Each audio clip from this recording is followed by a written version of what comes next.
Baik, hari ini kita akan masuk di dalam seminar tengah tahun kita.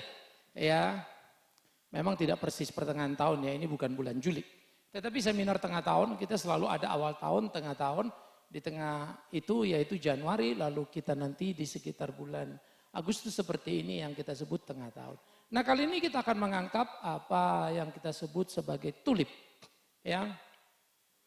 Tulip adalah sebetulnya bunga yang sangat terkenal di Belanda ya. Jadi di Eropa khususnya di Belanda. Nah, kata tulip dari bunga ini lalu dipakai ya menjadi satu singkatan sebetulnya ya. Jadi kata tulip, total depravity, nanti yang seterusnya unconditional dan seterusnya. Saudara bisa lihat di spanduk kalau mau komplit ya. Nah, lalu kita akan membicarakan ini satu demi satu.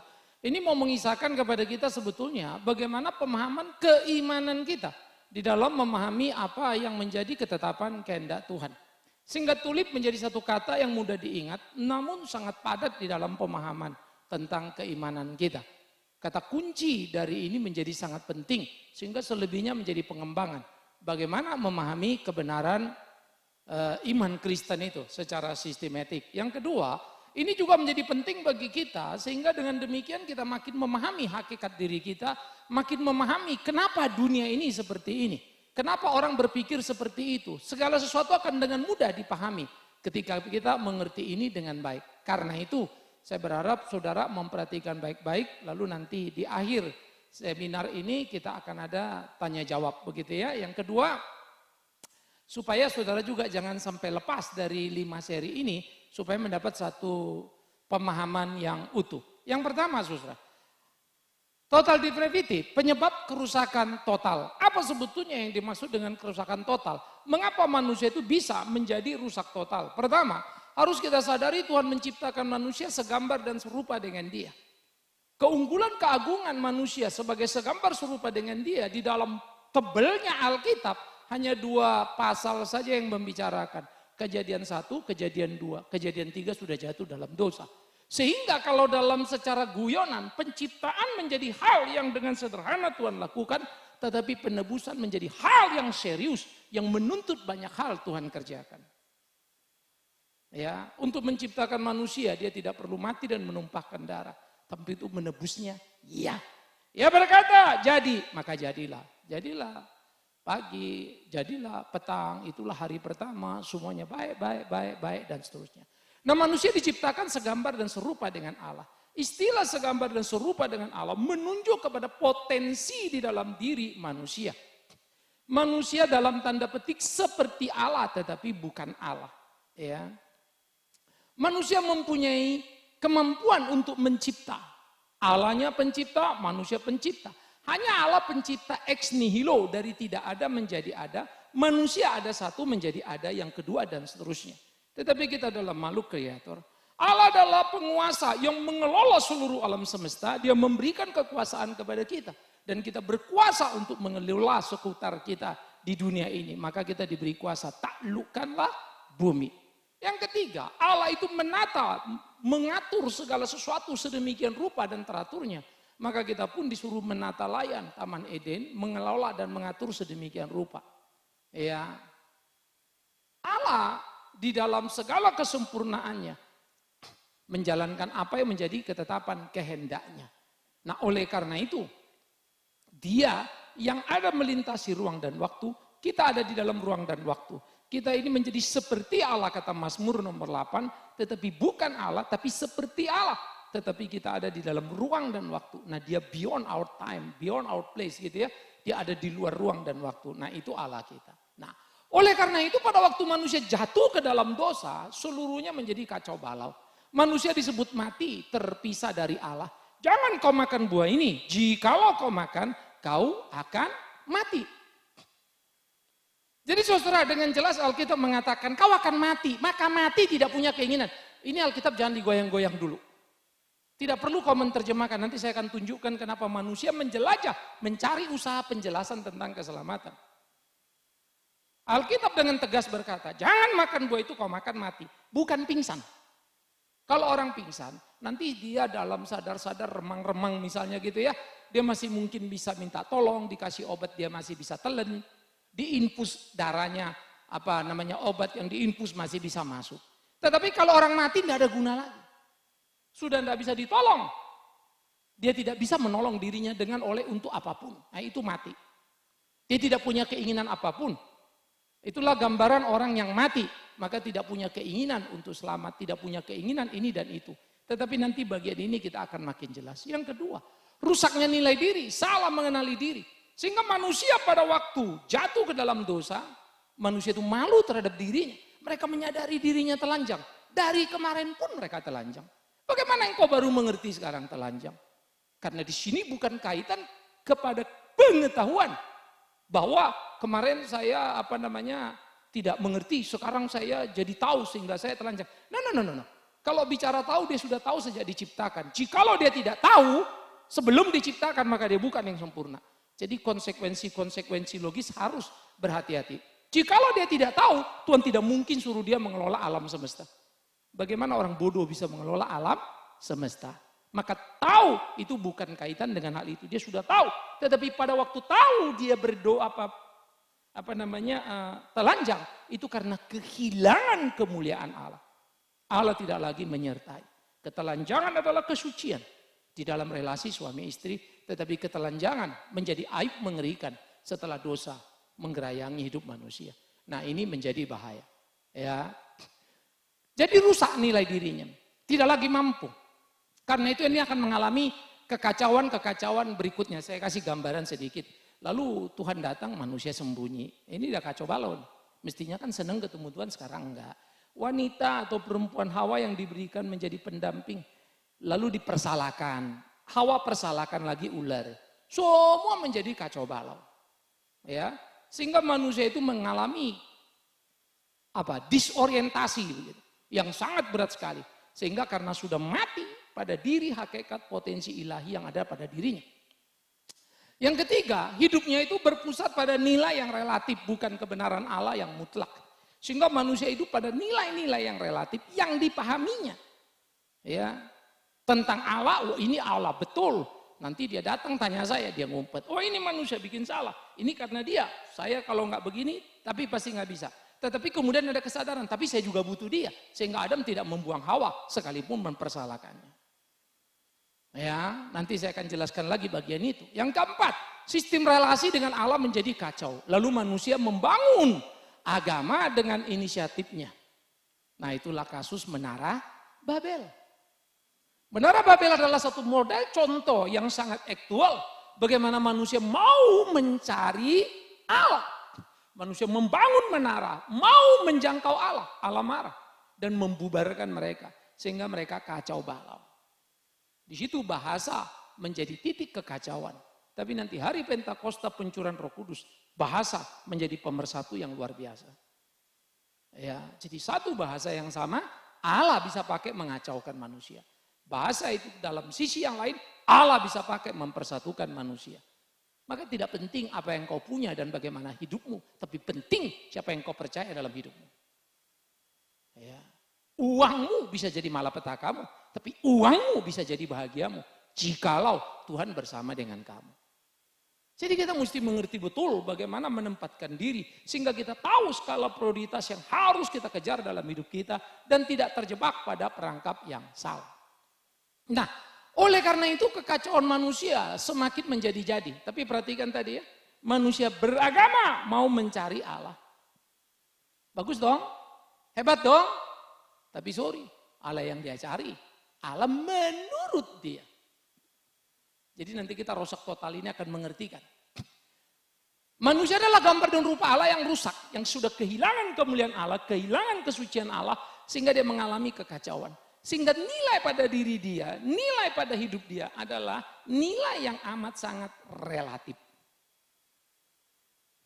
Ya, kebaikan manusia relatif, kebenaran manusia relatif. Nah, saya akan kasih gambaran sebelum kita melompat ke bagian yang berikut. Ya. Saya sudah pernah kasih contoh ini untuk menggambarkannya. Nilai relatif manusia. Kalau hari ini malam jam 12, bung, lampu mati semua. Gelap apa tidak? Gelap. Saya nyalakan lilin. Pertanyaannya, terang apa tidak? Kesimpulan pertama, lilin itu memberi terang apa tidak? Halo? Memberi terang. Lalu besok jam 12 siang, matahari terik. Lalu di luar matahari terik saya nyalakan lilin. Apakah lilin itu memberi terang? Halo? Kalau begitu pertanyaannya menjadi menarik. Sebetulnya kesimpulan pertama lilin memberi terang di dalam gelap gulita, tapi lilin tidak bisa memberi terang di bawah sinar matahari. Pertanyaannya, sebetulnya lilin itu memberi terang atau tidak? Halo? Namanya bukan saja iya, bisa tidak, itu relatif. Ya itu mutlak, tidak itu mutlak. Bisa mengerti ya? Ya dan tidak itu yang relatif. Maka dia menjadi terang kalau gelap. Tapi kalau terang dia tidak bisa. Nah matahari itu kita gambarkan seperti kehadiran Allah di tengah dunia. Semua kebaikan kita, semua kebenaran kita sirna. Tapi kalau di tengah gelap, di antara orang jahat, Anda baik. Ya, dan saya yakin kalau kalian mau jadi baik, bergaulah dengan penjahat. Kalau kau mau jadi ganteng, gampang. Hiduplah di tengah-tengah simpanse. Paling tidak orang lihat kamu paling ganteng di antara orang hutan. Ya. Oleh karena itu segala sesuatu itu bersifat relatif. Jangan sombong. Ya, di sini pembelajaran yang menjadi sangat penting bagi kita untuk mengenali, memahami hakikat kerusakan total itu. Manusia ada kebaikan relatif, manusia ada pada kebenaran relatif. Sepertinya baik, sepertinya benar, tapi tidak. Sayangnya kita tertipu, lalu berpikir kita punya itu, sehingga bisa mencari Tuhan itu. Who are you? Saya punya kebebasan untuk cari Tuhan. Nah, itu Babel. Carilah Tuhan, maka celakalah kamu. Kalau itu kekuatanmu. Itu sebab saya suka. Bukan kau yang pilih aku, kata Yesus. Aku yang pilih kalian. Engkau angkat jadi umatku, kata Allah terhadap Israel. Bukan Israel memilih Allah untuk menjadi Allahnya. Nah nanti ini kita akan lihat nanti pada seri-seri berikutnya. Nah yang lanjut saudara. Apa arti kerusakan total? Kalau kita membaca di dalam Mazmur dan seterusnya. Mazmur bilang tidak ada apa. Orang bebal berkata tidak ada Allah. Uduh, gila betul. Itu orang bebal. Tidak satu orang pun yang berbuat baik. Tidak satu orang pun yang benar. Semua sudah membuat kekacauan. Menurut manusia dia baik. Menurut manusia benar. Maka kita lihat sekarang. Di situ saya kasih gambaran sederhana. Ukuran ini ya. Kalau orang mencuri berdosa apa tidak? Halo? Seluruh dunia punya sistem mencuri dosa. Oke, kalau tidak mencuri, pertanyaannya, dosa apa tidak? Halo? Tidak? Dosa. Siapa bilang tidak? Orang itu mencuri, kau tidak mencuri, tapi kau tidak memberitahu si pencuri mencuri itu dosa. Kau juga dosa. Kamu tidak membunuh, tapi menyembunyikan pembunuh. Kamu dosa apa ditangkap hukum oleh apa tidak? Kamu ditangkap nggak sama polisi? Kan kamu tidak bunuh. Hukum saja pun menangkap itu. Mengadop itu. Karena engkau dianggap terlibat secara pasif. Itu kan urusan dia, bukan urusan saya. Tapi kamu tahu-tahu, kenapa kamu diam? Kamu berkewajiban memberitahukan apa yang benar. Dalam legalitas hukum ada. Nah sekarang hukum sampai situ. Alkitab lewat lagi dari situ. Ada pencuri, dia mencuri. Kau beritahu, jangan mencuri. Pertanyaannya, kau dosa apa tidak? Halo? Hah? Kamu tidak mencuri, memberitahu si pencuri mencuri dosa. Dosa apa enggak? Tidak, dosa. Kau memang tidak mencuri, kau beritahu si pencuri mencuri dosa. Lalu kau bilang, apa namanya dalam hatimu? Jadilah seperti aku. Aku tidak mencuri, aku baik, aku ini, aku itu. Nah kau jadi orang Farisi. Dosa. Nah baru terakhir. Kau tidak mencuri. Kau beritahu si pencuri mencuri dosa. Gantal tidak rasa sombong. Dosa apa tidak? Hah? Tetap dosa. Kau memang tidak mencuri. Kau beritahu si pencuri itu dosa. Kau tidak bilang kau lebih baik. Tapi kau bilang dia ke neraka. Masuk neraka kau. Kau pikir kau siapa? Kau tidak ada hak untuk hal itu. Hanya Allah yang berhak menentukannya. Sehingga engkau berdosa. Pertanyaannya, kalau begitu, kapan kita tidak berdosa? Halo? Kapan kita tidak berdosa? Hah? Kapan kita tidak berdosa? Hanya satu. Kalau engkau menjalankan apa yang Allah perintahkan. Jangan berbuat dosa lagi. Berbuatlah benar. Hanya itu kemungkinannya. Dan itu hanya bisa kalau Kristus itu. Itulah kerusakan total tadi. Saya tidak mencuri loh. Kan gak dosa. Saya tidak membunuh. Tapi kau diam. Kau sudah jadi masalah. Hukum saja menangkapmu. Jadi kita punya otak ini mesti terbuka semua. Begitu ya. Mengerti dulu semua totalitas. Supaya jangan tahu sepotong lalu memberikan kesimpulan. Terlalu banyak sisi yang kita tidak tahu. Nah ini kita belajar. Kita cari tahu semua. Kita mengerti semua. Oh begitu tuh. Maka pertama arti kerusakan total itu bukannya rusak mutlak sehingga manusia itu sama jahatnya dengan iblis. Tapi total sehingga kehilangan potensi sebagai gambar dan rupa Allah. Yang seharusnya misalnya hubungan dengan Allah adalah hubungan benar di mana manusia takluk kepada dia. Menerima segala apa yang ada. Tetapi kemudian manusia berdosa, mencari Allah tapi membangun Allah menurut dirinya. Jadi beragama kan. Dia baik, dia tolong sesamanya. Tapi pertolongannya sangat limitasi. Itu sebab kalau Alkitab bilang, kalau orang menampar pipi kananmu, biri pipi kirimu. Dunia sulit menerimanya. Karena memang kita pendosa tadi. Kebaikan kita relatif. Kita akan baik dan terus baik kalau orang membalas dengan baik. Tapi kita tidak mau. Kalau orang itu tidak tahu membalas dengan baik. Repot ya. Kebenaran dan kebaikan manusia itu bersifat relatif. Bahkan membawa manusia itu semakin jauh dari Allah. Karena dia pikir saya sudah baik, saya sudah benar. Jadi bukannya ketemu Allah, makin jauh dari Allah. Saya sudah baik, saya sudah benar. Saya nggak butuh Allah. Saya sudah baik, saya sudah benar. Allah sudah bersama dengan saya. Itu agama. Kalau yang kedua itu teistik. Kalau yang pertama ateistik. Saya sudah baik, saya sudah benar, cukup. Saya tidak perlu Allah, ateis. Saya sudah baik, saya sudah benar. Allah pasti sayang sama saya karena saya baik dan benar. Teistik. Tetapi sebetulnya dua-dua sama jauh dari Allah. Karena dua-dua menganggap semua poin karena saya. All about me. Mengalami kekacauan.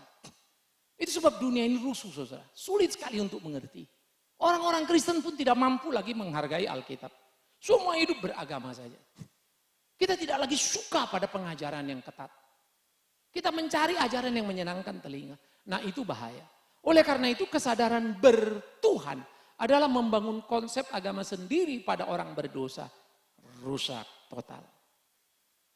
Sudah nggak nyambung tuh sinyalnya.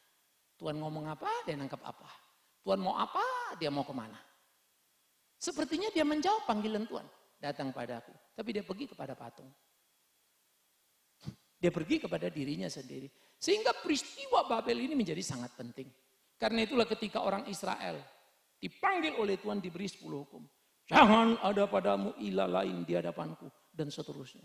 Itu serius banget. Jangan ada padamu ilah lain. Kenapa? Karena memang itu kebiasaan orang berdosa. Berarti beragama? Yes. Tapi itu hanya ilah. Hanya ada satu Allah yang benar. Tidak ada dua. Maka kalau orang Kristen yakin Allahnya benar dibanding agama orang lain. Pasti hidupnya lebih benar. Perhatikan kalimatku. Kalau ada orang lain di luar Kristen. Berani hidup susah. Berani memberi kepada orang lain. Tidak memperkaya diri.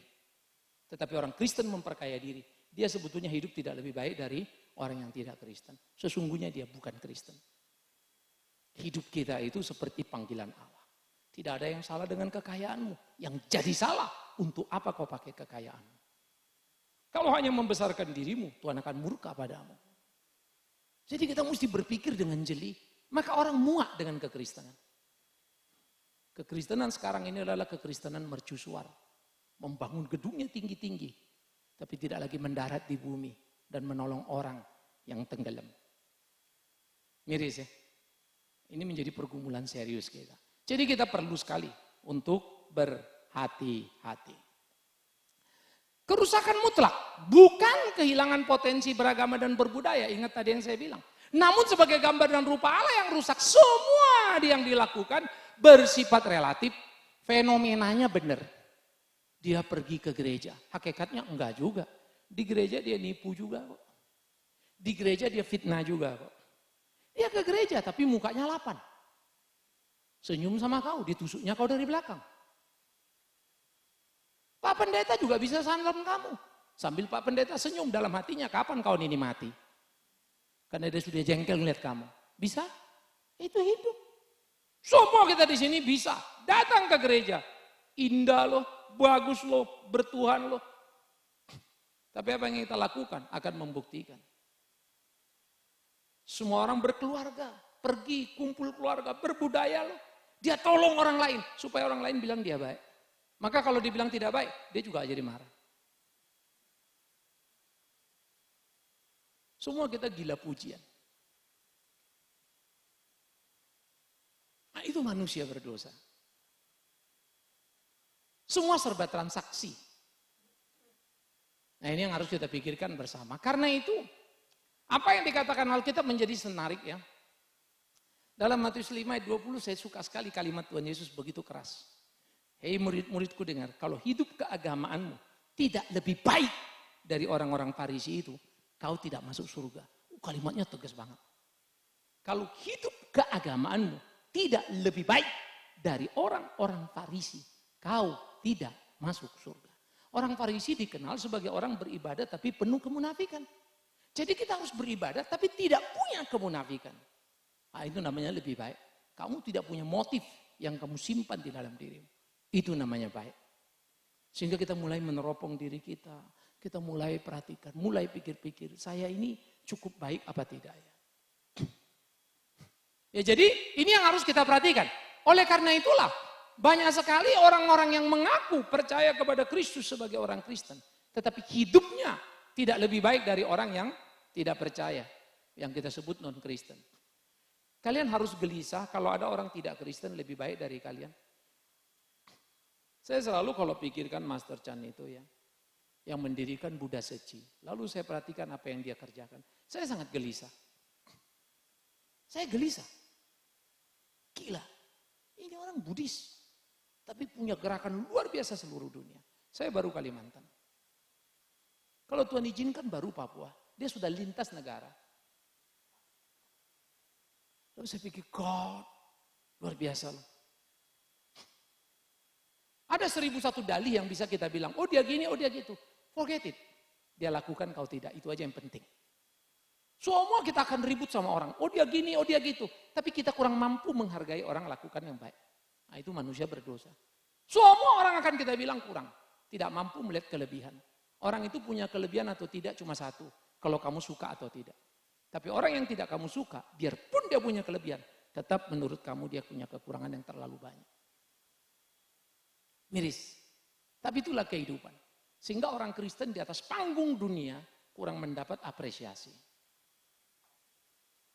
Apaan orang Kristen? Di Belanda, dan sampai hari ini, pada tahun 2000-an di Belanda, satu orang kiai berkata, tidak setuju, homo itu dosa. Prime Minister di Belanda lagi rapat, semua pemimpin agama dipanggil. Pendeta orang Kristen, ketua Dewan Gereja. Saudara tidak boleh ngomong gitu. Ini Belanda, kita sangat moderat dan penuh dengan toleransi. Hak aja si orang mau homo atau tidak. Jadi kamu tidak boleh bilang itu dosa. Yang ngomong itu ketua Dewan Gereja. Kamu suruh pilih saya akan pilih Pak Haji itu lebih Kristen dari Pak Pendeta itu. Pak Pendeta itu lebih bajingan.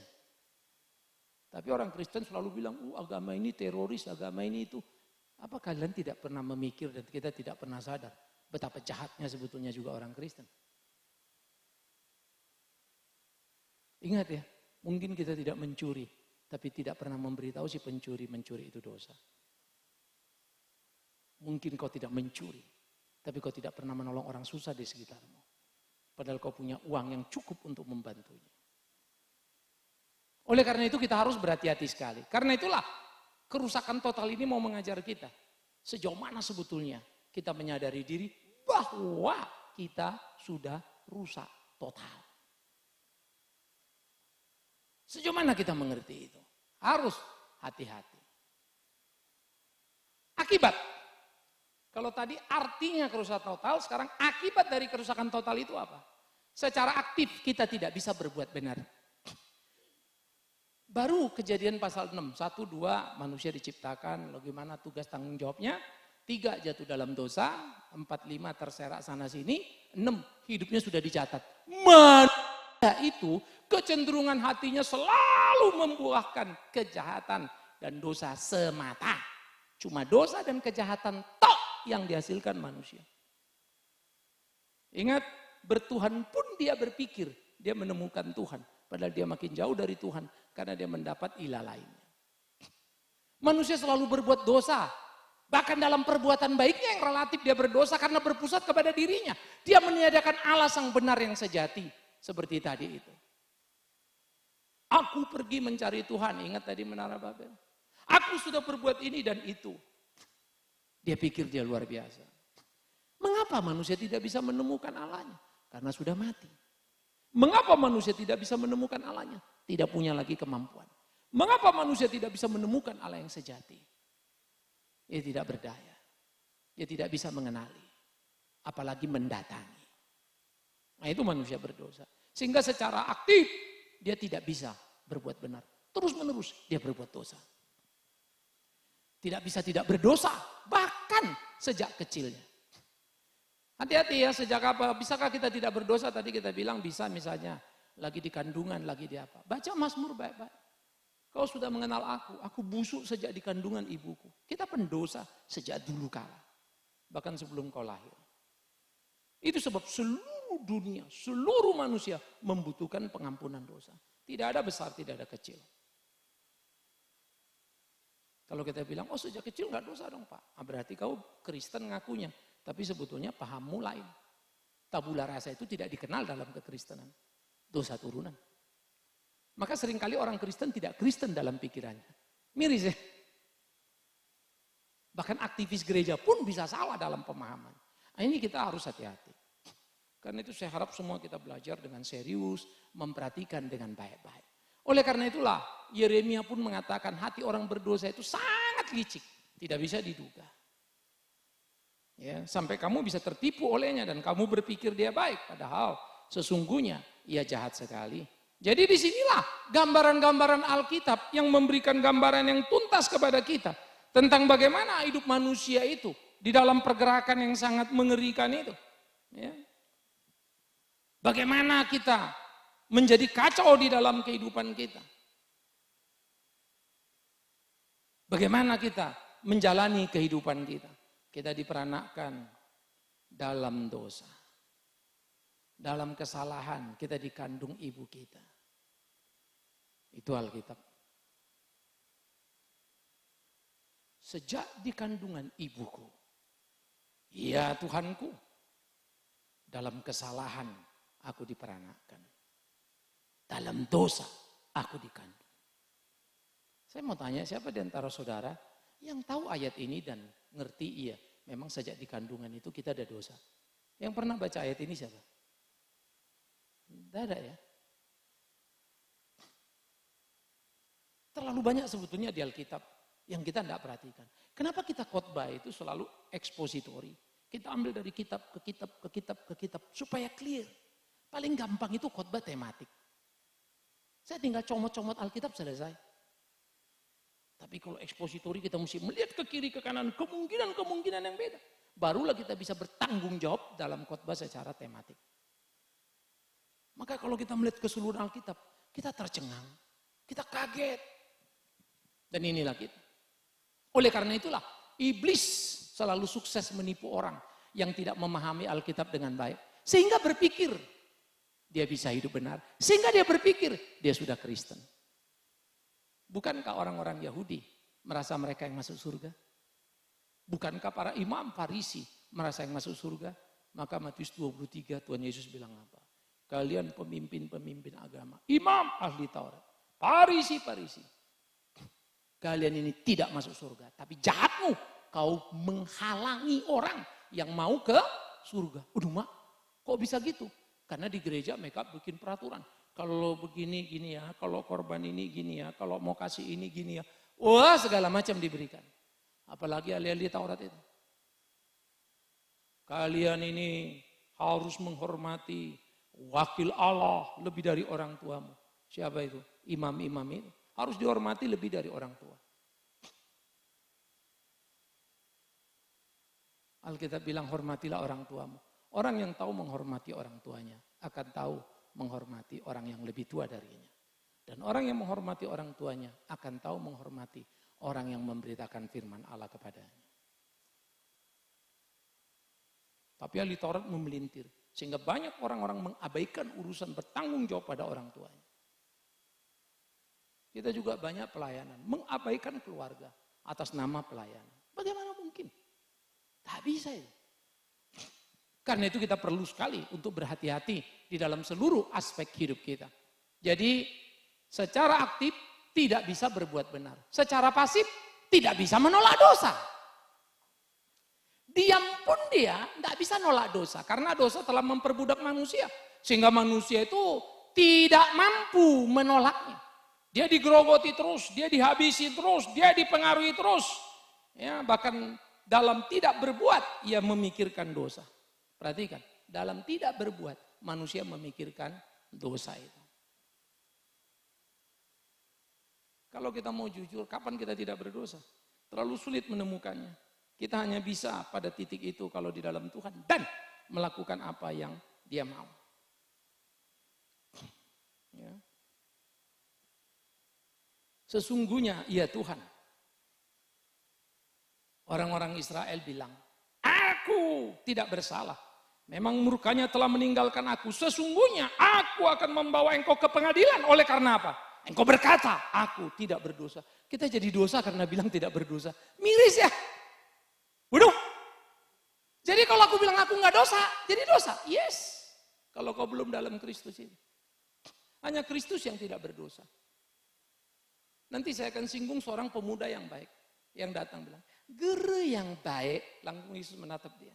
Kau bilang aku baik, hanya Bapa yang baik. Itu sindiran keren sekali. Ajari aku. Lalu Yesus kasih tahu dan ajar. Habis diajar dia lari. Padahal dia bilang itu guru yang baik. Dikasih tahu yang baik dia pergi. Karena saran Yesus, persembahkanlah seluruh hartamu jual pada orang miskin. Jual dan kasih orang miskin. Karena terlalu banyak hartanya dia pergi. Bukan berarti tidak boleh punya banyak harta. Tapi kalau harta lebih berharga bagimu daripada juru selamatmu, celakalah kau. Itu maksudnya. Jadi kita penting sekali. Oleh karena itulah kita harus berhati-hati. Bahkan ketika mengenal kebenaran pun, orang berdosa tidak mampu memahaminya. Sehingga Yesaya mengungkapkan, bagaimana mereka mendengar tapi tidak menanggap. Tidak bisa mengerti. Melihat namun tidak bergerak. Artinya mereka dengar, mereka lihat, tapi mereka bodoh amat. Tuhan kasih tahu, kau akan begini, akan begitu. Mereka jalan yang mereka mau. Pak, kita kan enggak gitu, kita semua dengar Alkitab. Betul sekali ya. Tapi coba kita jujur ya. Waktu kita bikin salah, apa karena kita enggak tahu itu salah? Halo? Kita tahu kan ya? Kenapa bikin? Maka mengerti itu tidak sama di sini. Mengerti akan firman-Mu, menyimpannya di dalam hatiku. Nah, ini jaraknya masih jengkal ya. Urusannya berkilo-kilometer.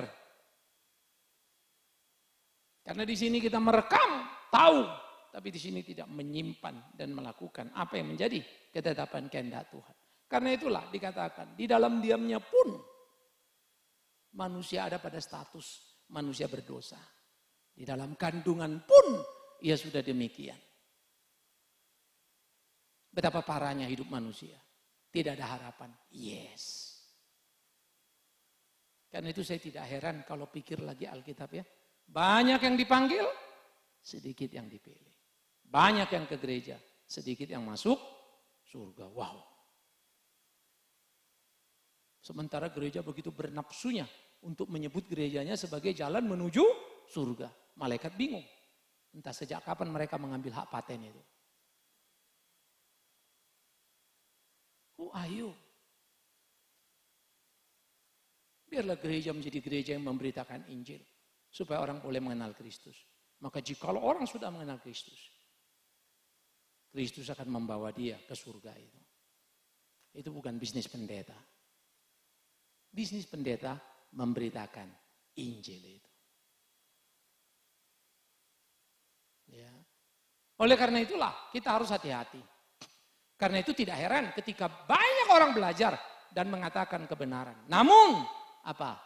Tidak mampu hidup benar. Itu dua hal yang berbeda lagi ya. Saudara, waktu orang jadi mahasiswa teologi, semua belajar Alkitab itu. Bulak-balik segala segini. Jadilah dia entah guru Injil, jadilah pendeta, khotbahlah dia. Tapi yang dikhotbahnya tabrakinya terus. Kadang-kadang saya jengkel dengan diri saya. Terlalu banyak yang ku tahu, bertambah dengan cepat. Tapi terlalu sedikit perubahan hidupku. Saya sadar saya berubah, tapi saya tidak puas dengan apa yang saya tahu. Kalau aku tahu tambah 5, perubahannya cuma 1, jengkel rasanya. Lelet banget kamu Bigman. Seharusnya kamu lebih cepat lagi. Iya memang harus sih. Tuhan ampuni. Karena itu hidup ini ada suatu kompetisi, kita berlomba berlari. Tidak usah heran. Lalu kalian bilang, heran itu kan pendeta Pak, tahu kebenaran. Kenapa dia gini, kenapa dia begitu? Jikalau kau berkata itu bertanda kau tidak ngerti Alkitab. Bisnis Alkitab, tidak penting orang itu lakukan apa, hidupnya bajingan kayak apa. Tapi penting, apakah kau bagian dari kerusakan dalam kehidupan beriman? Apakah kau bagian orang yang menjadi batu sandungan dalam hidup sebuah persekutuan? Personal, kita punya bisnis dengan Tuhan ini penting. Ya Pak, saya tadinya gini, tapi saya jatuh gara-gara dia. Kenapa kau jatuh gara-gara dia? Apa kau pikir kau bangun gara-gara dia? Tuhan yang membangunmu. Maka Tuhan akan memegangmu. Jangan jatuh karena itu. Kecuali kau anggap Tuhan itu tidak bisa menjagamu. Jadi kita bisa melihat saudara ya, berapa tidak sederhananya hidup di dalam keimanan kita. Berapa semuanya menjadi sangat sulit. Oleh karena itu, hal penting yang memahami kerusakan total. Pertama, mengajar kita bahwa akibat kejatuhan ke dalam dosa adalah persoalan serius. Berakibat kematian di mana manusia tidak mempunyai keinginan, apalagi kemampuan bertuhan dengan benar. Sebaliknya tertipu dalam jebakan iblis karena membangun agama menurut konsepnya. Saya suka Yohanes ingatkan. Iblis itu penipu sejak dulunya, bapak penipu itu. Dan engkau bisa ditipunya dengan beragama. Ngeri ya. Jadi kalau ada orang bilang, saya bunuh orang, lalu saya yakin masuk surga. Kita bilang radikalis. Please. Kita memang akan jengkel ngeliat orang begitu. Tetapi ingat, itulah yang dikatakan Alkitab. Orang merasa bahkan ketika berbuat jahat. Maka itu gak akan habis radikal-radikal itu. Kita memberi nama radikal karena mereka membunuh orang. Lah apa kau pikir tidak LGBT itu lebih gila lagi? Satu ini kan bawa bom, gedebung, prong, mati ya. Yang satu bawa narkoba, gedebung, prong, 100.000 orang juga mati kan. Yang satu gedebung, prong, bikin LGBT. Anak-anak kehilangan masa depan semua. Semua bajingan pada dirinya. Hanya saja beda-beda jenis kejahatannya. Yang satu kalau bom, brok, orang langsung mati. Saudara pikir ketika orang terjebak dalam jebakan LGBT, hidup apa lagi yang dimilikinya? Kalau orang terjebak dalam narkoba, hidup apa lagi yang dipunyainya? Dan masih banyak dosa-dosa lain. Kita hanya ribut soal bom, teroris. Maka berita LGBT masih menimbulkan pro kontra. Kalau teroris meledakkan diri mati orang banyak, semua memakinya. Tapi LGBT tidak semua memakinya. Ada yang suka padanya. Aneh juga ya, mungkin salah satu kamu. Miris ya. Why? Karena bagi kita dosa mengerikan kalau mencabut nyawa. Lupa secara bertahap yang menghabisi. Makanya gereja menolak terorisme, tapi menerima LGBT. Sadis ya, maka saya bilang iblis sukses nipu. Benar tuh 1 Yohanes 3. Inilah tanda-tandanya anak-anak Allah. Mereka tidak akan berbuat dosa lagi. Artinya berulang-ulang dan melakukan itu. Mereka akan melawan itu. Kekuatan itu harus ada pada kita. Dan kita tidak bisa lari dari sana. Pelajaran yang kedua. Bagaimana mengajarkan kepada kita. Mengapa dunia ini dipenuhi dengan berbagai kejahatan. Dan terus hidup tanpa harapan abadi. Dan dengan cepat menuju kehancuran. Kenapa dunia ini penuh kejahatan? Ya nggak usah kaget. Alkitab udah cerita. Cuma memang yang mengagetkan adalah, kok kau nggak tahu Alkitab itu? Padahal Kristen. Nah itu problemnya. Jadi bukan problem dunia ini yang jadi masalah. Kita ini loh, kok enggak tahu apa kata Alkitab. Problemnya di situ. Kalau tahu kan you nggak usah kaget. Ya. Betapa mengerikannya jika Allah tidak menolong kita melalui anaknya Yesus Kristus juru selamat penebus dosa itu. Kita hidup dalam kehancuran. Secara aktif kita nggak bisa bikin benar. Secara pasif kita tidak bisa bikin berdosa. Apa menolak dosa. Lalu kemana jalan kita? Hanya satu. Binasa. Makanya kalau kita ditebus Kristus harusnya gimana? Paulus bilang, bagiku hidup adalah Kristus. Mati adalah keuntungan. Saya berdoa. Kalau Tuhan beri kesempatan banyak. Saya berdoa kalau Tuhan beri uang banyak. Hanya satu yang saya tahu. Saya harus berbuat lebih banyak lagi dalam melayani. Ya. Bagaimana bertanding? Bagaimana bertarung? Itu hidup kita. Ya. Harus kita jalani dengan sungguh-sungguh. Pelajaran yang ketiga. Mengajarkan kita bahwa jika kita bisa menyadari diri sebagai orang berdosa. Dan mengaku percaya kepada Yesus Kristus. Ingat, itu adalah karena pertolongan Roh Kudus. Bukan karena kemampuan beragama. Jadi jangan ada orang yang memegahkan dirinya. Roh Kudus akan menginsapkan kita akan dosa. Itu Yohanes 16. Lalu 1 Korintus, tidak ada orang bisa berkata, aku percaya pada Kristus. Kalau bukan karena Roh Kudus. Lalu Efesus yang kita sudah bahas beberapa waktu yang lalu. Jangan ada satu orang pun memegahkan diri. Keselamatan anugerah Tuhan. Apa kurang terang itu Alkitab? Tapi saya nggak ngerti Pak, begini begono. Ya ngerti lah aku, kalau kau nggak ngerti namanya juga pendosa. Taklukkan dirimu pada Alkitab. Jangan ngotot dengan Alkitab, itu intinya.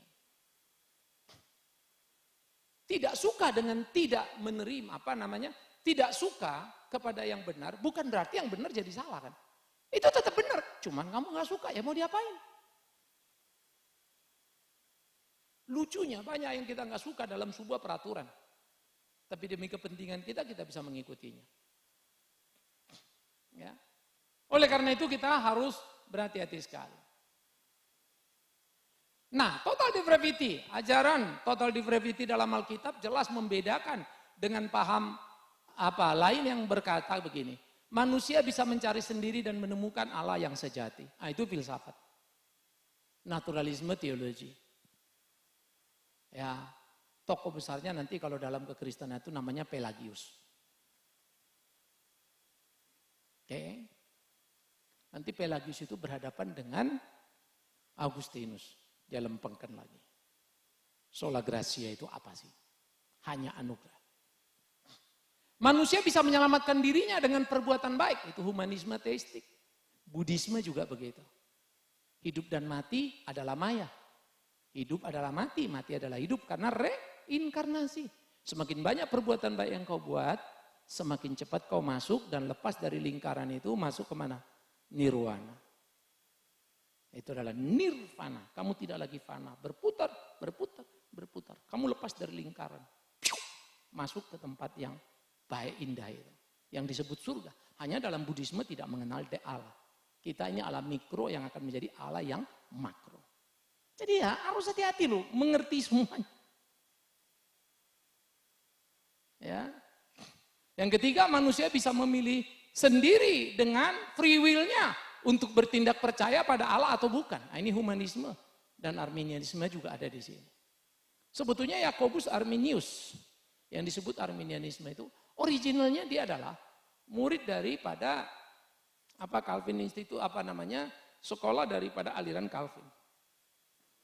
Lalu dia pergi belajar, lalu kembali ke Belanda. Tetapi pada waktu itu pengaruh dari Erasmus, suatu tokoh yang sangat besar di Belanda tentang humanisme mempengaruhinya.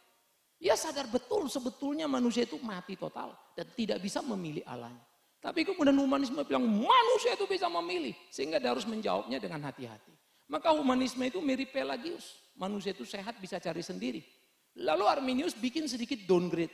Ya manusia itu bukan sehat, sakit, tapi bisa sih berespon. Dikuranginya tingkat responnya. Padahal mau dikit, mau banyak, mau setengah, mau 25, mau 2, tetap aja kamu punya respon.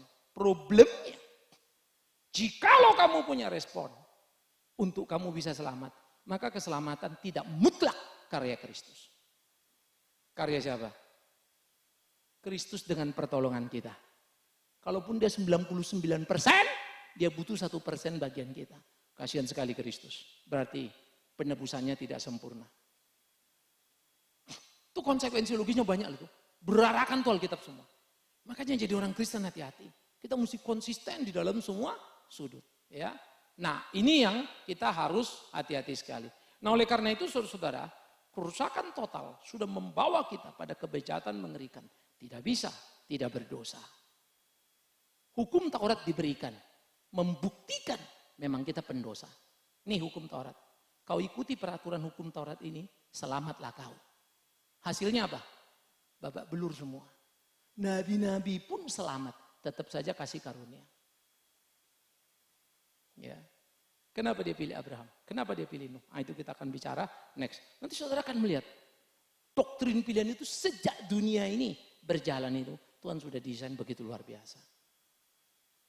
Cintailah kekristenan, belajarlah sungguh-sungguh. Karena itu tiap kali ya Jumat itu kita ada PA yang ikut kejadian. Kalau kita PA banyak sekali teman-teman, akhirnya kalau kita PA makin hari makin sadar. Cara berpikir kita kadang-kadang lompat sana lompat sini.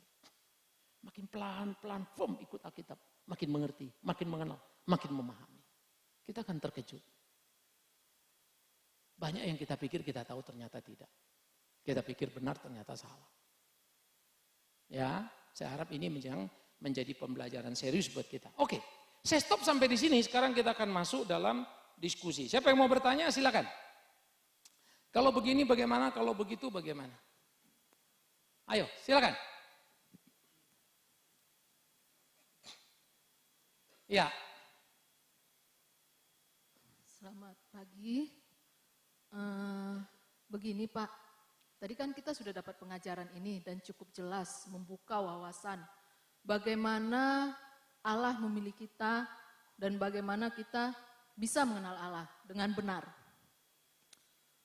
Tapi yang saya lihat, kebanyakan yang saya lihat itu adalah orang-orang Kristen yang mengenal Allah dengan kemampuan mereka sendiri.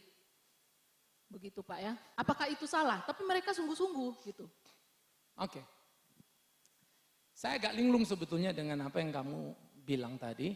Karena statement ini menjadi satu statement yang sebetulnya dia kenal Allah dengan maunya dia, dengan cara setia. Tapi hidupnya sungguh-sungguh. Bagaimana bisa bilang sungguh-sungguh? Makanya saya jawab lagi tadi. Orang Buddhis pun ada yang sungguh-sungguh. Ya ada orang Hindu sungguh-sungguh. Tapi sungguh-sungguh yang bersifat apa? Relatif. Mutlak itu Allah. Tadi saya sudah bilang, tidak mencuri itu baik dalam standar Hindu. Tapi tidak baik dalam standar Kristen yang sesungguhnya. Ketika kita tidak menyebut si pencuri itu dosa. Maka dibilang kalau saudaramu salah kasih tahu. Kalau dia mau kau dapat, kalau tidak, tidak mengapa. Itu sebab Alkitab mengajar disiplin tinggi. Ya mau pergi-pergi. Mau diapain? Alkitab yang ngajar. Itu sebab Yudas. Yudas, lakukan yang mau kau lakukan. Karena dia mau menjual Yesus. Tapi Kristen sekarang kan cengengnya setengah mati gitu. Apa-apa inilah, ngono lah, ginilah. Nah ini yang kita harus perhatikan. Nah oleh karena itu, apa yang kita sebut tadi, Pak baik tapi kok gini. Saya akan mengatakan, nah, itu rawan sekali. Makanya tadi baik, ukuran apa? Benar, ukuran apa? Nah itu yang bahaya. Sehingga istilah, tapi kok benar Pak? Makanya saya bilang tadi, potensi itu yang disebut rusak total, dia nggak hilang belepung begitu sama sekali, tetapi tidak lagi mempunyai daya. Tidak lagi mempunyai kemampuan. Sehingga sebagai gambar dan rupa Allah yang sudah rusak total ini, jalannya itu udah ngawur. Sehingga kemampuan kreatornya, kemampuan mencipta, dia menciptakan. Misalnya mobil, cipta lagu, apa segala macam. Kemampuan menata, dia menata kehidupan. Dia bikin begini, begono, segala macam. Tapi semua menuju kepada dirinya. Mereka mengatur tertib, ada seperti labu lantas, ada peraturan di sekolah, peraturan di mana-mana. Tampaknya baik. Tapi semua tergiring dan akan terbawa dalam proses perkembangannya. Ya, sehingga yang teratur itu pun menjadi LGBT pun sah. Jelas ya? Ya. Mic-nya mana? Yang seperti itu kan banyak Pak, maksud saya. Bagaimana caranya kita beruntung, kalau kayak yang sekarang berada di sini beruntung mendapat penjelasan dari Bapak. Tapi kan di luar sana juga masih banyak begitu loh Pak. Bagaimana cara, apa yang harus saya lakukan? Mungkin begitu. Oke. Pertama jangan bilang juga kita beruntung di sini. Bisa kalian dengar, kalian ngerti di sini, tidak di sini. Perhatikan ya. Bisa kalian dengar, ngerti di sini, tidak di sini. Lalu apa harapan kita orang berubah di luar? Cuma satu. Jadilah garam dan sebetulnya clear banget. Bagaimana orang mau ngomong, saudara gini ya, Tuhan itu baik. Kau aja enggak. Lalu apa yang kita mau ngomongin sebetulnya? Maka maafkan saya kalau orang Kristen terlalu berani bicara. Dan terlalu jago bicara. Tapi tidak melakukan. Ya. Semua orang bilang cinta Tuhan. You mau pergi nggak ke tempat lain? Semua orang bilang cinta Tuhan. Mau nggak sih mendahulukan pelayanan? Jangan ributin urusan-urusan sepele misalnya ya. Tapi Mario yang lebih penting. Gak gampang. Gak gampang. Sehingga itu yang kita bilang tadi. Bagaimana pohon dikenal dari buahnya. Sehingga ini bukan sebuah pembelajaran teoritis. Lalu saya pergi keluar. Saya mau debat dengan siapapun. Saya tidak pusing urusan ini. Ya, saya berdiskusi dengan seorang, katanya dia mendirikan perguruan Kalimasada. Ya, dia seorang kejawen yang berlatih begitu rupa. Lalu katanya dia punya, memang muridnya sih banyak. Kami ketemunya di Eropa pas lagi di Jerman. Lalu ngomong kekristenan sama keyakinan dia.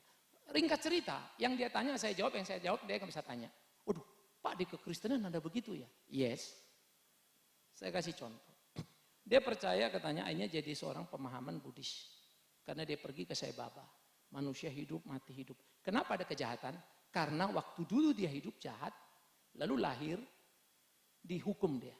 Kan kita rasa orang ini jahat, mati enak aja. Oh enggak, nanti dihukum jadi kucing kurap gitu ya. Anjing pano dan segala macam lah itu. Oh, terus saya jawab sih sederhana. Oh ya, terus? Makanya apa ada kejahatan? Oh jadi you menjelaskan sebab musibab kejahatan itu karena begitu. Beritahu pada aku kenapa jumlah manusia bertambah. Dia bilang dinosaurus kan dulu ada sekarang gak ada Pak. Tapi sorry dulu juga semut gak sebanyak sekarang. Itu kehidupan loh. Kita mengenal konsep gula, makan gula, makin banyak semutnya. Kecoa juga gak ampun-ampun. Masih mending zaman dulu. Gede-gede tapi bisa dihitung. Anjing sekarang di blaster macam-macam, dulu gak ada. Tuh kalau anjing blaster apa itu? Siapa sebelumnya? Oh ini suka solek-solek nih, makanya waktu lahir jadi anjing blaster. Kacau tuh menjelasin. Hanya dia diam. Saya bilang begini, tapi kan Pak begini. Lalu saya tanya, oke sekarang saya suruh you pilih. Mau pilih kaya apa miskin? Dia bilang kaya. You mau pilih sehat apa? Sakit, dia bilang sehat. Kalau begitu ada orang miskin sakit, Tuhan adil nggak? Ada orang sehat kaya. Yang nggak adil Pak. Oke.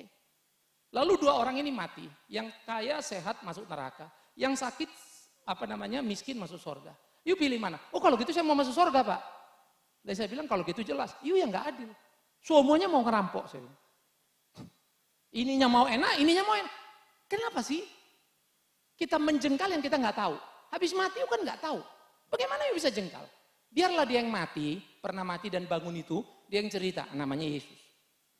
Cuma satu yang pernah mati bangkit lagi. Oke, nah ringkat cerita dia bilang, Pak ada di Alkitab. Saya bilang yes.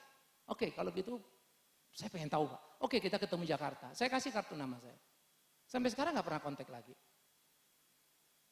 Penjelasan saya secara teknis ya, udah clear mantep lah itu. Tapi sorry, hati itu mana ada orang bisa atur. Maka itu saya tidak rasa hebat kalau saya bisa jawab. Nggak perlu nervous kalau saya juga nggak bisa meyakinkan karena bukan bisnis. Tetapi Tuhan bilang, hendaklah kau jadi garam dan terang dunia. Biarlah orang mengenal, engkau adalah murid-muridku dengan melihat hidupmu, perbuatanmu. Ini kompetisi paling penting. Ya, ini kita harus hati-hati. Nah, biar pemahaman mencerahkan kita untuk kita bisa melakukan. Good, ada lagi? Ya, belakang. Iya Pak, saya tertarik mengenai arti total depravity-nya. Di sini artinya kan bahwa manusia itu rusak total. Tapi kalau kita perhatikan Alkitab, ada beberapa ayat atau peristiwa yang menunjukkan bahwa manusia itu bisa berbuat benar gitu. Sebagai contoh kita ambil perumpamaan mengenai anak bungsu dan anak sulung.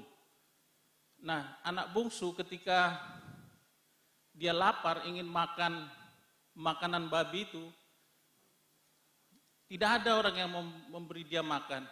Nah, dia teringat akan bapaknya bahwa di tempat bapaknya banyak pekerja dan mereka itu berkelimpahan untuk makan. Sehingga anak itu kembali kepada bapaknya. Nah, kemudian di peristiwa lain kita bisa melihat bahwa di dalam peristiwa orang Farisi ketika membawa pelacur kepada Yesus, mereka ingin merajamnya, tapi ketika mereka ingin merajamnya, Yesus berkata bahwa siapa di antara engkau yang tidak pernah berbuat dosa, biarlah dia yang melempari pertama. Nah, mendengar ini, orang banyak, orang Farisi yang berkerumun di situ akhirnya mundur. Nah, artinya bahwa di sini nurani manusia mendengar perkataan Yesus tadi atau perkataan yang baik, mereka mampu untuk menilai bahwa oh ini salah, ini benar. Jadi sebetulnya misalnya seperti hati nurani itu, sebetulnya itu kan juga sudah ditanamkan oleh Tuhan di tiap-tiap orang. Nah, hati nurani inilah yang ya kalau diasah dipadukan dengan Roh Kudus, ya ini sebetulnya yang bisa menyelamatkan manusia. Nah, yang ingin saya tanyakan Pak, bagaimana kedua peristiwa ini kita kaitkan dengan pengertian daripada total depravity tadi. Ternyata peristiwa ini menunjukkan, ayat-ayat Alkitab ini menunjukkan manusia memiliki hal yang katakanlah berkebalikan dengan yang tadi gitu. Iya, dua peristiwa itu malah kurang cocok, terlalu banyak ayat yang lebih cocok. Abraham baik, Ishak baik, Yusuf baik, semua juga baik. Totally dari PL sampai ke PB. Baik yang mana? Baik kenapa? Siapa yang mengukur itu baik? Kan begitu ya. Nah, misal satu contoh kalau kita bilang, waktu kemarin baru PA, si Yakub mau memberkati Efraim dan Manasye, tangannya menyilang. Yusuf bilang, Bapak tidak baik begitu. No anakku, memang harus begini. Berarti si Yusuf udah salah. Istilahnya nih. Tapi kan kita harus memahami, ada apa itu di dalam hal itu? Iman yang bekerja. Tapi Yakub ini orang beriman, bapaknya ditipunya. Ini bagaimana ini? Kita mengalami akan kebingungan itu. Sehingga kita bilang anak bungsu ini, lalu dia sadar, dia bertobat, ingat bapaknya. Oke lah, saya iakan saja dulu, walaupun itu sebetulnya perumpamaan. Dan saya bisa bilang yang ingat dia balik itu kan kasih bapaknya. Memorinya. It's not about nurani, udah buntu dia, udah mentok. Orang-orang yang mau melempar ini pun pergi, bukan karena nuraninya hidup. Memang gak ada reason, gak ada alasan, karena konyol secara hukum. Kenapa? Perempuan berzina ini mau dirajam batu. Tapi lakinya gak kelihatan. Lakinya mana? Di GRI Tuhan Yesus, kan mati kita. Masa perempuannya dirajam, lakinya enggak? Nangkap ya? Secara legalitas sudah gak beres kan? Nah, jadi mereka buntu. Tetapi yang saya lagi mau katakan lagi, bukan tidak ada kebaikan, bukan tidak ada kebenaran, tetapi apa tadi? Relatif. Baik menurut kita, benar menurut kita. Hati nurani. Hati nurani itu dibentuk pertama, itu pendidikan di dalam rumah.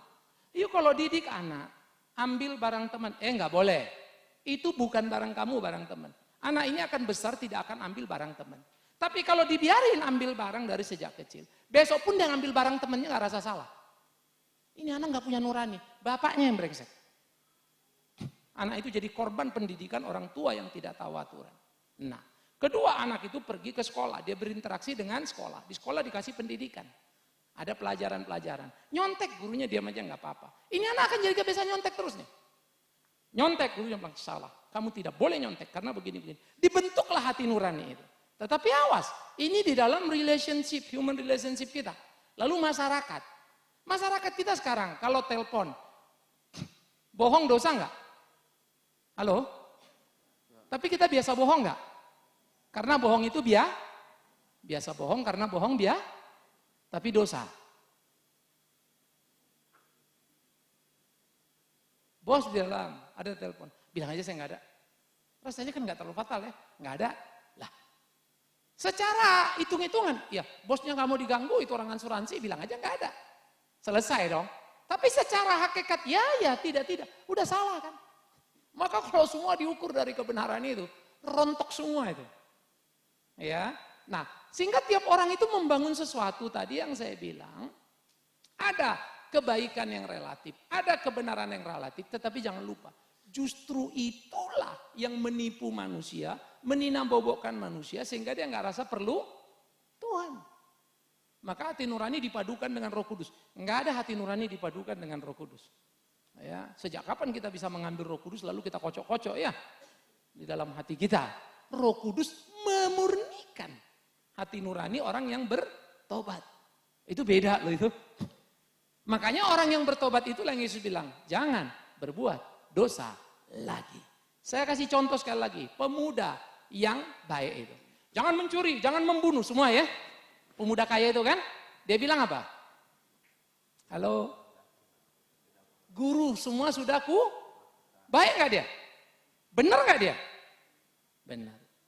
Lalu Yesus bilang, juallah semua apa? Hartamu ikut aku. Karena dia kan mau hidup kekal. Yesus itu hidup kekal. Dia ngikut Yesus enggak? Why? Dia kan baik, dia kan benar. Karena hartanya terlalu banyak. Artinya apa? Yang enggak bisa kita lihat. Itulah yang dilihat Tuhan Yesus. Ternyata orang ini terikat pada hartanya. Semua dilakukannya tuntutan agama. Kita bilang dia baik. Kita bilang dia benar. Tapi waktu hakikatnya baik itu, hakikatnya benar, yaitu kasihilah sesamamu manusia seperti apa? Itu kata kuncinya. Tapi dia nggak sanggup. Terlalu banyak hartanya. Jadi loh, baiknya dia, benernya dia. Relatif bener ya. Ketemu sang baik, sang bener, rontok semuanya. Nah justru terbalik, cerita Alkitab terlalu banyak menunjukkan ketidakmampuan kita di dalam memahami ketetapan kehendak Tuhan. Apalagi di PL, babak belur semuanya. Maka tidak ada satupun keluarga yang bisa jadi contoh di PL.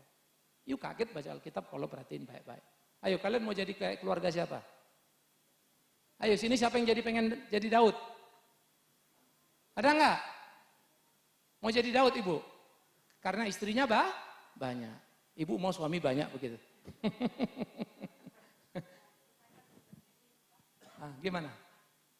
Daud itu Kak Teh. Ini aku baru sirai juga. Oh, ya. amin. Aku senang melihat itu di situ. Aku bangga punya itu. Jadi ya. kami semua ke sini bukan mau seperti Daud yang jeleknya itu.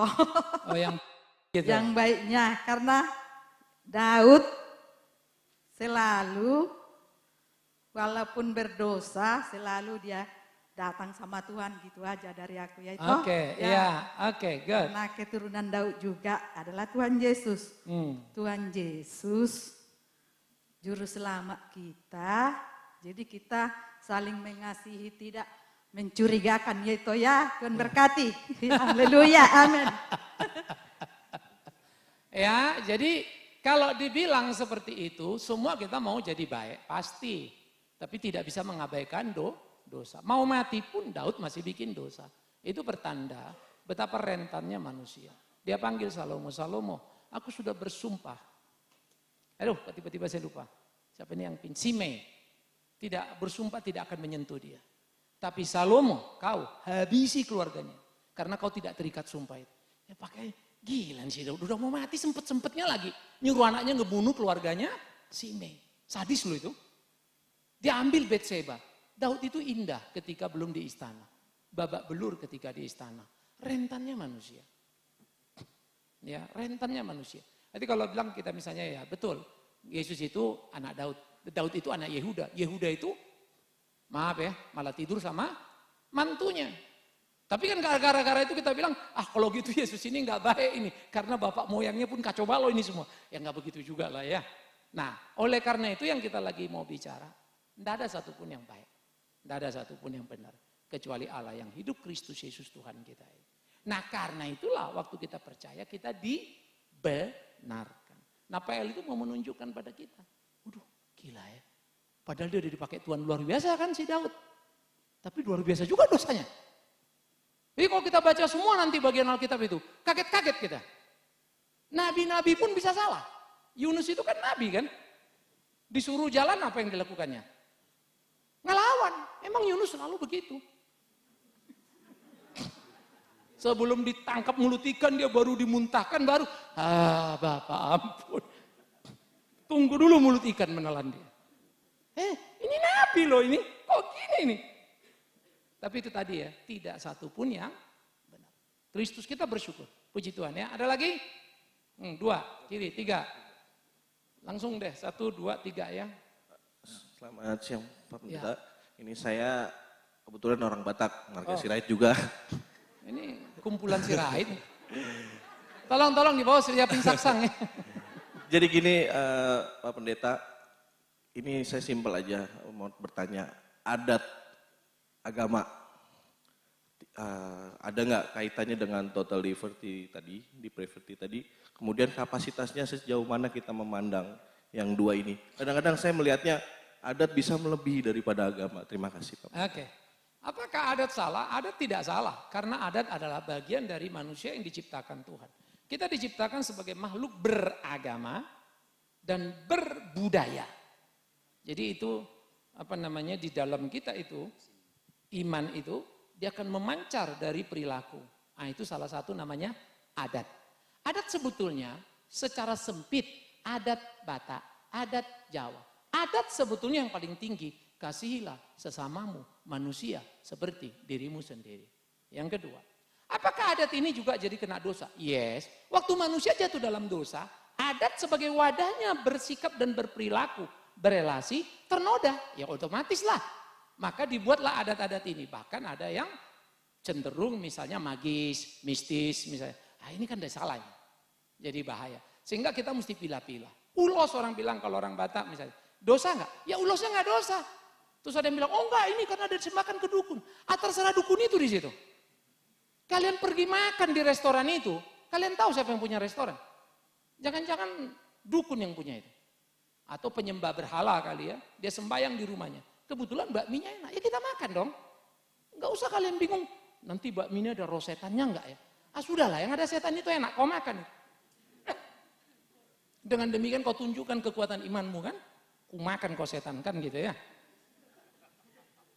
Jadi adat itu harus dipilah-pilah. Dan adat tidak dibuang. Itu sebab adat itu diperbaharui. Dengan nilai-nilai Kristiani. Ya, saya nggak pusing, saya pakai misalnya ulas, silakan. Adat ini mesti diadati anak kawin. Ya itu tergantung repot nggak repot aja. Mau apa enggak. Jadi kalau misalnya anak saya mau merit diadatin, saya nggak pusing, nggak diadatin, saya nggak pusing. Terserah anak-anak mau gimana. Saudara saya bilang, wah itu anaknya diadatin lagi nih. Mungkin nanti si kanan ini anak laki, mungkin pada ngomong kali ya. Terserah dia. Tahu dia mau kawin sekarang apa enggak? Sekarang. Nanyanya cepet amat.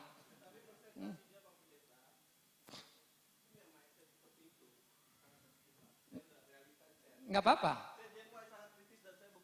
Iya, enggak apa-apa. Paling enggak kau sudah tambah satu lagi kan. Betul Pak. Jadi gini, jangan berharap semua orang bisa ngerti. Ya. Karena itu kalau dia nggak ngerti, udah jangan kelahi. Karena capek kau kelahi nanti, akhirnya ribut yang nggak bertentuan.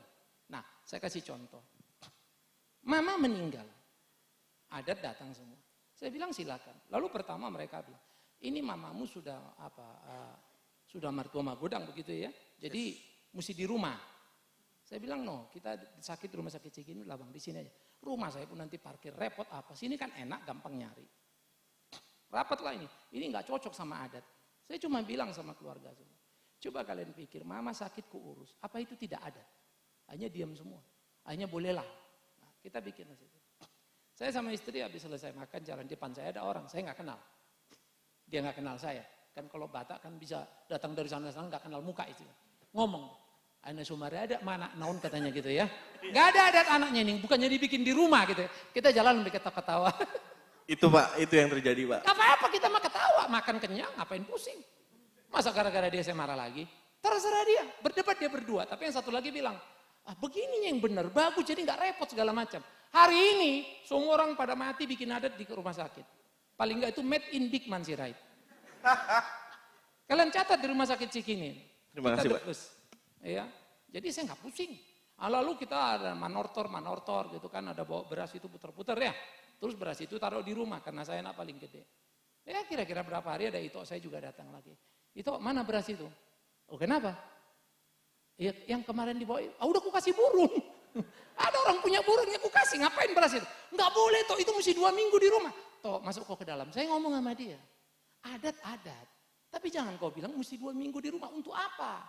Katanya roh lah apalah segala. Udahlah burung itu yang makan itu. Kasihan burung, kan dia yang perlu. Kami nggak perlu lagi beras itu untuk apa lagi, kan udah cukup lah gitu. Jadi kadang-kadang berlebihan, saya nggak mau. Kalau sampai rate yang wajar silakan. Ya, kita harus beradat kok. Ya, jadi nggak boleh nggak kita jadi orang beradat. Tapi adat itu harus diperbaharui. Oke, good, ke belakang. Oke, terima kasih Pak buat waktunya. Saya ingin bertanya mengenai kerusakan total itu kembali kepada kejadian. Di kejadian itu sangat jelas mengenai kejatuhan Adam dan Hawa. Pertanyaan saya sederhana, jika Adam dan Hawa waktu ditanya sama Tuhan dengan pertanyaan retorika, Adam di mana engkau? Itu bukan berarti Tuhan tidak tahu dia berada di mana. Dan pertanyaan saya, jika saat itu dipertanyakan Tuhan mengenai dosa yang sudah dilakukan, jika saat itu Adam dan Hawa mengakui kesalahannya dan minta pengampunan, apakah sejak kejadian itu mereka tidak diusir dari Taman Eden? Dan apakah Kristus harus datang ketika diampuni pada saat itu? Iya. Itu pertanyaan pertama. Saya pernah tanya dalam sesi pemuritan dengan aliran Armenian, seorang dosen. Kesimpulannya tadi yang Bapak udah bilang bahwa keselamatan butuh respon manusia. Oke, tapi kerangka terakhirnya berpikir bahwa seperti ini. Tuhan mengetahui di awal atau Tuhan mengatur di awal. Karena pada akhirnya dua hal ini berbeda dalam tindakan keselamatan manusia. Itu kurang lebih pertanyaan saya. Terima kasih Pak. Yang pertama, Tuhan tanya di manakah engkau? Itu adalah statement sebetulnya, bukan pertanyaan. Adam, kau sudah tidak bersama dengan aku. Itu justru menunjukkan keterpisahan sesudah bikin dosa. Aspek kedua, Pak, kalau Adam waktu itu sadar minta ampun, kira-kira dosanya diampuni. Itu pertanyaan yang sangat rawan. Dalam konteks apa? Kalau dia sadar, dia nggak berdosa. Hati-hati. Jatuh dalam dosa mati. Itulah buktinya Adam itu. Apa susahnya sih ngomong sama Tuhan? Ya udah Tuhan ampun deh, memang gue yang salah. Bukan, malah disalahkannya si Hawa. Datang si Hawa, bukan aku, katanya ular. Cuma ular yang terus terang di Taman Eden. Memang aku sih. Itu sebab saya bilang setan itu lebih fair dari manusia. Dia ngakui dia salah, ya selesai. Ya. Nah, oleh karena itu pertanyaan itu ingat sudah menyadarkan jadi statement terpisah. Yang kedua, mau minta ampun. Omong kosong. Justru itulah mau menunjukkan. Kenapa tidak minta ampun? Karena tidak ada lagi kesadaran itu. Kesadaran saya salah hanya satu. Kalau engkau bersama dengan Allah. Tapi Adam tidak. Sekarang kalau kita tahu salah, dosa dalam konteks apa yang enggak Tuhan mau. Itu hanya satu. Karena kita kenal Tuhan. Sehingga kita takut berbuat dosa. Ya, jadi itu bagian yang pertama. Yang kedua tadi apa? Gini. Tidak pernah satupun ayat di Alkitab mengatakan Tuhan memilih karena dia mengetahui. Saya pikir harus hati-hati ya. Karena begitu besar kasih Allah akan dunia ini, maka diberikannya anaknya yang tunggal. Itu adalah covenant. Covenant of God dimulai dari kejatuhan dalam dosa, Kejadian 3:15. Keturunan perempuan dan seterusnya itu ya. Ingat ya, keturunan perempuan dan keturunan ularnya akan bermusuhan. Sampai keturunan ular meremukkan tumit keturunan perempuan. Tapi keturunan perempuan akan merumukkan kepala ular ini. Siapakah keturunan perempuan itu? Paulus sangat jelas. Kristus Yesus. Celakalah manusia yang jatuh ke dalam celakalah perempuan. Karena perempuan lain membuat manusia jatuh dalam dosa. Perempuan lain pertama-tama bikin dosa. Namun, ini menjadi menarik. Perempuan pula lah jalannya juru selamat datang ke dalam dunia. Ya. Jadi memang sejak awal itu malah petaka oleh perempuan. Kita laki-laki ini hanya korban sebetulnya. Pemerkosa pertama siapa? Perempuan. Anak Lot memperkosa bapaknya. Selebihnya hanya balas dendam. Belajar dari perempuan. Makanya orang bilang laki-laki perempuan dijajah pria. Nyanyinya siapa tuh, Titi Puspa ya? Saya bilang salah itu. Sejak dulu perempuan sebetulnya menjajah pria. Cuma menjajahnya lembut, halus. Simpson yang besar itu pun kalahnya sama siapa? Delilah. Delilah jatuh ke debuk prok udah. Ya. Nah jadi itu bagian yang kita mesti pahami ya. Basul menunjukkan. Itu satu. Yang kedua, kalau karena Allah mengetahui, mau ngumpet kemanapun, berarti kan Allah tahu kamu bakal baik. Allah tahu kamu nggak bakal baik. Konsekuensi logisnya gampang lah. Berarti dosa mengakibatkan keragaman. Ada baik, ada tidak baik. Maka penyelamatan tergantung keluarga. Keluarga baik selamat semua. Maka Alkitab bohong. Tidak ada yang benar, tidak ada yang baik. Tidak ada satu orang pun yang mencari Allah. Mazmur harus dicoret. Yang dikutip Paulus di Roma harus dicoret. Nah, saya nggak mau coret Alkitab. Memang susah menerima kenyataan. Sebagai manusia kayak pertanyaan tadi. Kan ada yang baik, ada yang gini. Who are you? Kita lagi berdiskusi dengan siapa nih? Kalau dengan Tuhan, berani kita ngomong itu. Itu sebab saya bilang tadi, kita seperti lilin di tengah gelap. Kayaknya terang. Tapi begitu ketemu sang mentari, cingunguk, udah nyala 15 lilin pun kagak ada guna. Enggak ada terangnya. Yang terang itu adalah mentari. Itulah kebenaran Allah. Kebenaran kita itu relatif. Cuma di tempat gelap, terang enggak. Kebenaran Allah bersifat mutlak. Andai kata itu jam 12 malam, matahari bersinar, jadi apa? Jadi siang. Loh, betul nggak sih? Jam 12 malam matahari bersinar, jadi siang. Nah itulah Allah. Semua dikuasai oleh Dia. Kalau kita relatif. Jadi jangan lupa ya tadi ya, kamu kalau merasa jelek, pertetapkan hatimu. Jangan marah, jangan kecewa. Pilihlah teman-teman yang lebih jelek dari kamu. Maka kamu akan dipandang sebagai orang yang cantik. Jadi kalau bergaul itu pilih-pilih ya. Dia agak gantengan. Jangan cari yang jelek kan. Supaya kalau orang ketemu, ih kamu ganteng banget loh. Kan haleluya. Paling gak ada harapannya. Ke sebelah kanan tadi, siapa tadi? Oh Pak Martin. Waduh ini kalau Tuhan Yesus nanya saya gak bisa jawab nih. Soalnya dia pemerannya ini. Mengenai total depravity ini kan berarti suatu zaman di mana Tuhan Yesus belum hadir. Dalam artian untuk menebus dosa.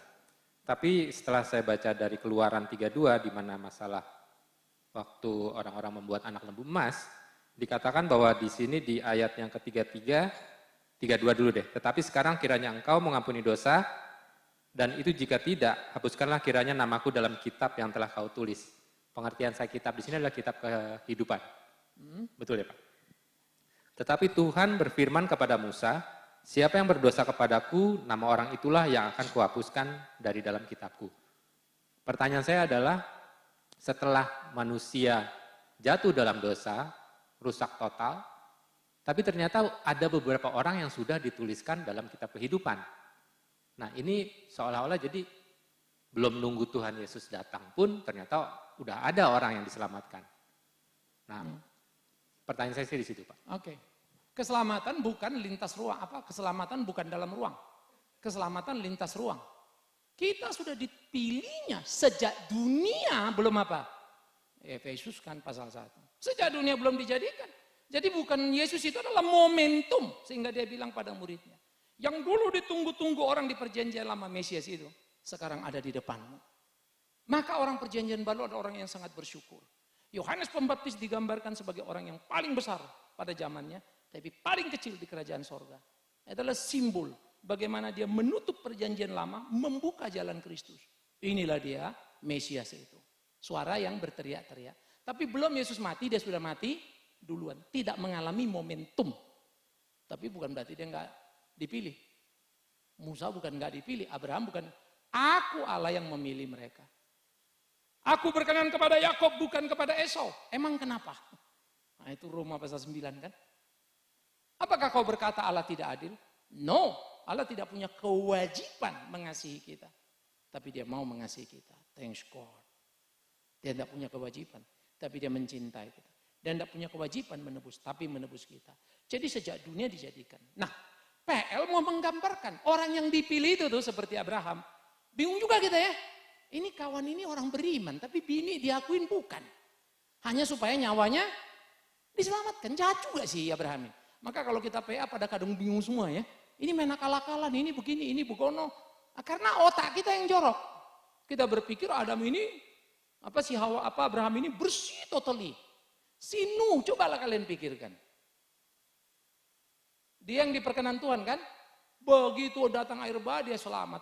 Turun pertama apa yang dikerjakan Nuh? Tuh. Saya harap jangan kalian bilang nanti pulang dari gereja mabuk pula kau lagi. Kenapa kau mabuk? Nuh Pak. Bacain semua PA itu maka kita, kok gini ya? Pilihan Allah berdaulat melewati besarnya dosa kita. Sekalipun dosamu merah seperti kirmizi, dirubah putih seperti salju. Itu kalimat di PL apa di PB? PL. Tetapi ketika Kristus datang, jangan berbuat dosa lagi. Ini di PL tenggelam, bikin lagi. Maka di PB bisnisnya jadi beda. Aku sudah mati di atas kayu salib untukmu. Mereka masih menanti dan tidak melihat. Kau sudah melihat, kau harus hidup sungguh-sungguh. Jangan berbuat dosa lagi. Bisnis kita sama orang PL beda. Kau sekarang, dulu memang kacau balau kalian ini, maka biniknya banyak. Nabi-nabi pun biniknya banyak. Sekarang kau jangan begitu lagi. Jadi jangan sekali-kali kau menikah lalu bilang, kenapa kau nikah istri kedua? Pak, aku mau mencontoh Abraham. Sungguh Pak. Kacau itu. Ya, nah oleh karena itu, bagian ini yang harus kita sadari betul bagaimana pergerakannya secara progresif. Sehingga makin terang, ya kan? Maka di PL itu dipulihkanlah di PB kedatangan Kristus. Enggak ada lagi domba yang dipotong untuk pengampunan dosa kan ya. Tidak lagi dibaptis berulang-ulang yaitu pentahiran. Satu kali untuk selamanya di dalam nama Bapa, Anak dan Roh Kudus. Kemudian tidak ada korban darah lagi karena darah Kristus. Tidak perlu penebus lagi karena penebusnya adalah Kristus. Clear ya? Sehingga dengan demikian kita diselamatkan. Ya, maka di PB jangan berbuat dosa lagi. Pernikahan dipulihkan.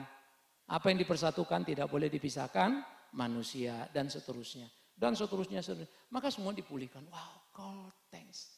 Maka dibilang dia datang bukan meniadakan tapi menggenapi Taurat. Tuntutan-tuntutan Taurat tertumpah atas dia. Mestinya kita yang mati karena dosa. Ya, puji Tuhan. Udah ya? Oke, ada lagi? Udah ya? Oh, satu terakhir ya? Oke.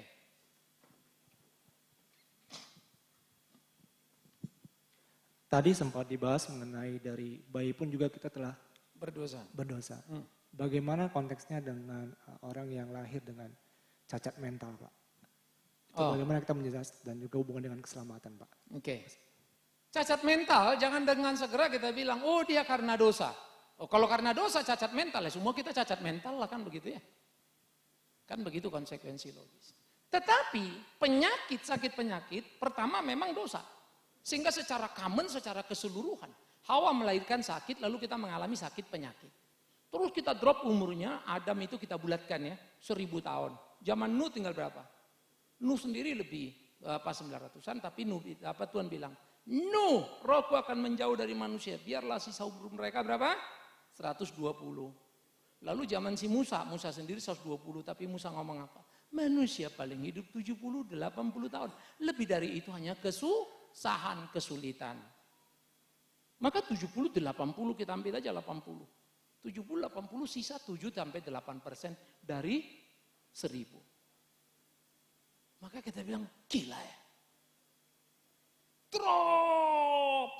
Begitu juga bumi. Drop. Gempa bumi, banjir. Semua bisa dijelaskan Alkitab. Saya kagum sama Alkitab. Soal prosesnya nanti gunung ini meledak, di sini naik inilah. Itu kalian belajar teknis lah.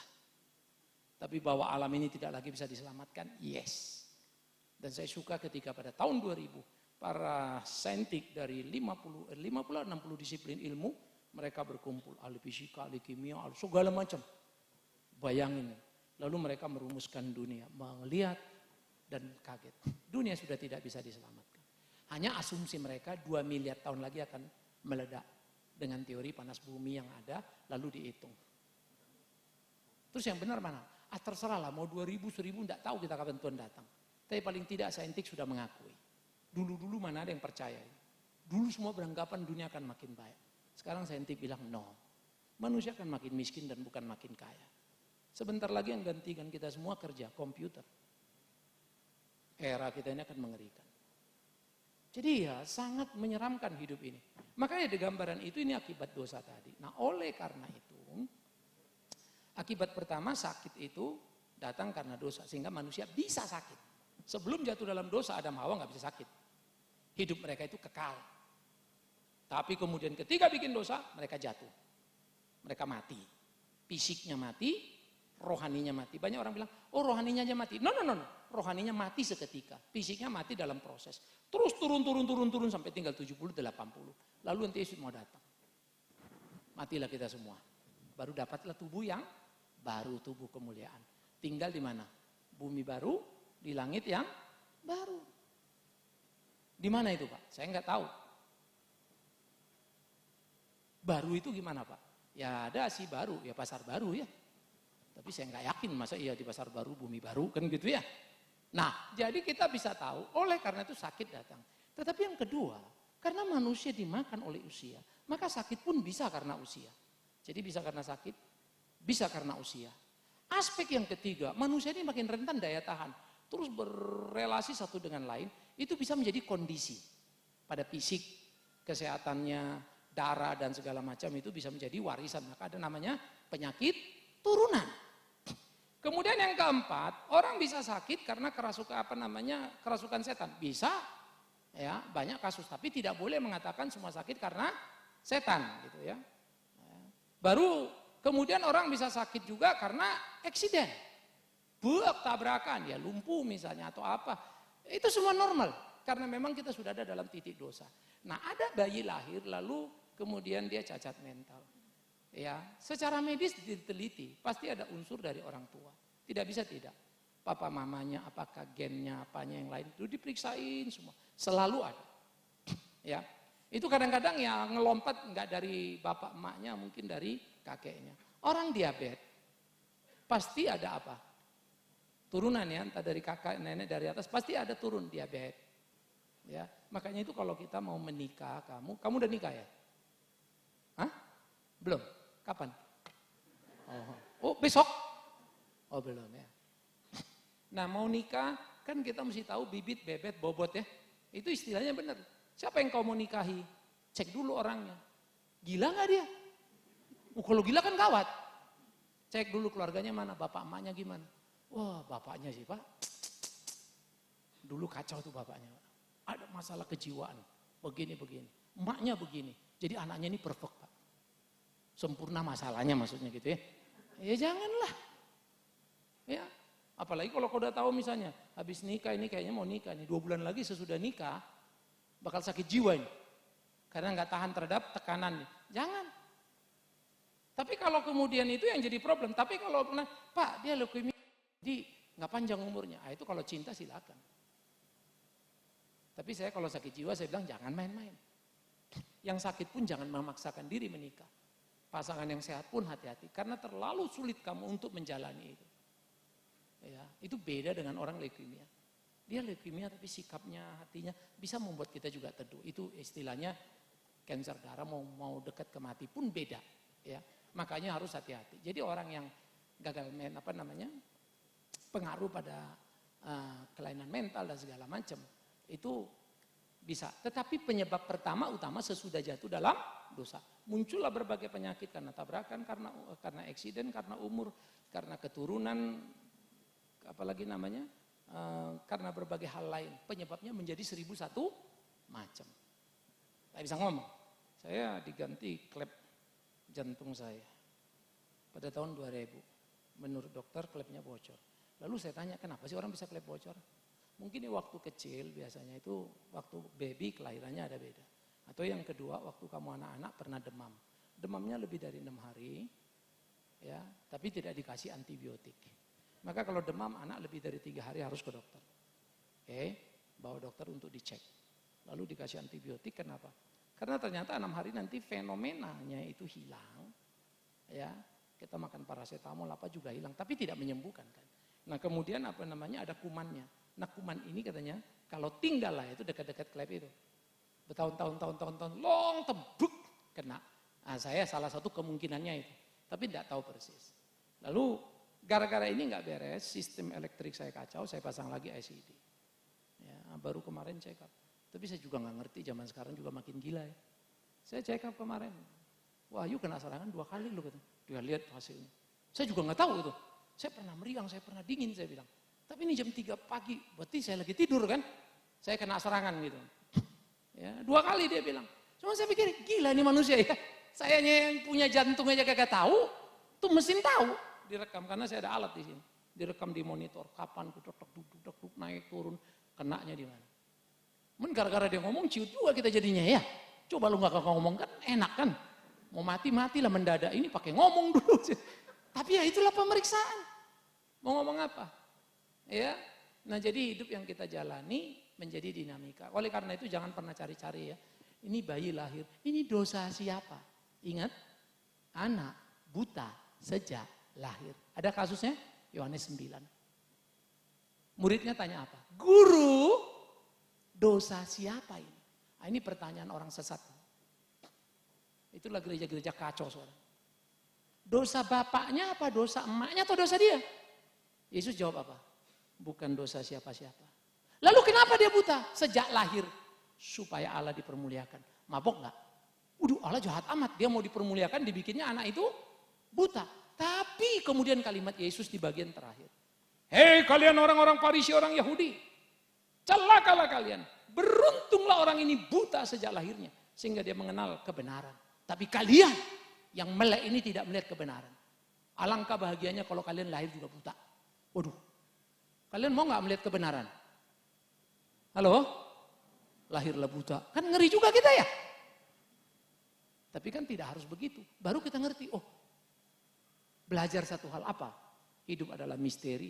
Yang you bisa ngerti 1, 2, 10, 20, 30, 40 tahun kemudian. Saya belakang juga baru ngerti kenapa saya punya problem ini. Proyek yang dia percayakan begitu banyak, besar. Menuntut fisik.